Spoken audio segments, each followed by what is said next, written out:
Good morning, everybody, and welcome to my channel. Yes, there are some new coupons to print. Not much, but there are some. Sorry, Miss Charlotte just wants to say hello in the background. She's waving to you guys.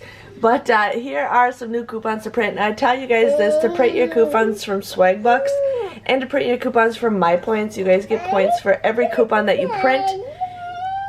And then you guys get coupons for every coupon that you redeem. So it's kind of, or you get points for every coupon that you redeem. So kind of cool. So here is some new coupons. A lot of these are all old ones, so I'm just going to kind of skip to the new ones for you guys. But they do have, I saw some L'Oreal coupons. Miss Charlotte's just like, hello. So we have a L'Oreal face product and an eye product. I don't get L'Oreal coupons, so I'm going to go ahead and do that. Rachel Ray, we got $2.50. I'm going to print that off.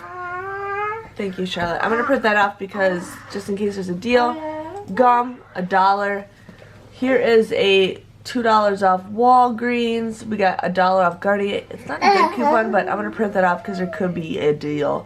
And that is it, you guys. Like, there is hardly anything to print, but just wanted to share with you guys. With that, thanks for watching, and I'll see you guys all later. Bye-bye.